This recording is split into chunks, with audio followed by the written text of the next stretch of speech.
Welcome back, everybody. If you are new here, welcome to my channel. I like to post all sorts of homemade recipes weekly, so if you consider subscribing, be sure to click that bell notification to get all of my latest videos. Okay, today I'm going to be making a simple pie crust recipe that is buttery and flaky. Sometimes I like to use all butter. Sometimes I like to mix it up and use half unsalted butter and half butter flavored shortening or lard. It definitely is up to you and what you prefer. Either way, it's all good. And here's how I do it. Okay, today I'm in my friend's kitchen and I am going to be using around 2 cups of all-purpose flour. To that, I'll add 1 teaspoon of salt and give that a good mix. By the way, check the description below because I actually think when making this crust, it's better to weigh your ingredients to get a more accurate recipe. But if you're not, those are approximate measurements. Okay, so now I'm adding around 7 tablespoons of butter flavored shortening. Now, some days I skip the shortening and use all butter. Here's another 7 tablespoons of unsalted butter, but like I said, it's up to you. In this pie crust, I used all butter. So use what works for you.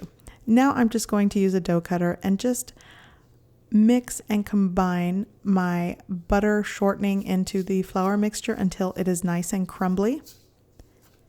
And if you want to use a food processor, that works as well. So once this is a crumbly texture, I'm now going to add 7 tablespoons of iced water, and I mean ice cold. I do notice when working with pie crust, it's good to not overwork your dough and to use cold ingredients like the butter and the shortening and the water. Make sure it's nice and cold. So now I'm just going to use a butter knife to sort of work in the water.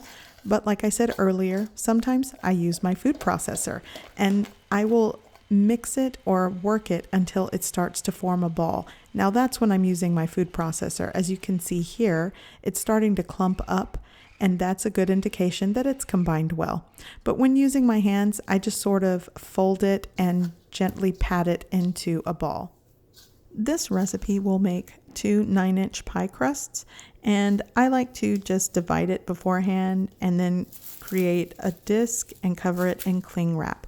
And then I'm going to refrigerate it for 1 hour.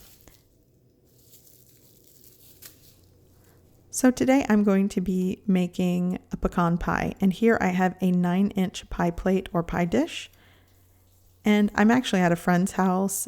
I am a nut-free house, so when she wanted pecan pie, she let me borrow her kitchen. So here's my chilled pie dough, and typically when I'm at home, I like to use a silicone mat, and I like to add just a little sprinkling of flour when I'm rolling it out.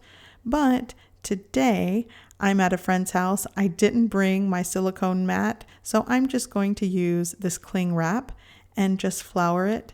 And I'm just going to dust lightly with flour. You don't want to work in too much flour into your pie dough. And I totally forgot my rolling pin, so here I am going to use a roll of cling wrap, and it works. Do what you got to do to make it work. So I'm just going to roll out my pie dough until it reaches around 14 inches in diameter, at least maybe with a 2-inch overhang from the pie plate. That may vary depending how thick you want your pie dough to be, but basically you do want to be able to cover your pie plate, set it in there, and fold a little bit around the edges. So now that my pie dough is rolled out, now I'm just going to lift it from the counter carefully. This dough is tender, and even though it's cold, once you start rolling it out and working with your hands, it does warm up a bit. But I'm going to carefully and gently flip it onto my pie plate. And because I'm using the cling wrap, it should be easy to peel away. You could also use parchment paper. That is another option to help you flip it out onto your pie dish and not have a mess, because it does get sticky the more you work with it. It kind of gets tacky when it warms up. So now all I'm going to do is just adjust the pie dough into the plate And I don't like to trim any extra overhang. I just like to fold it in. We love the crust, but you can definitely do what works for you. I just sort of flip it in there and make it look rustic is basically what I'm doing. Once I've adjusted all of the pie dough into the pie plate, I'm just going to sort of crimp the edges with my knuckle. You could use a fork just to sort of press in to make some sort of edge to this. This is what I like to do.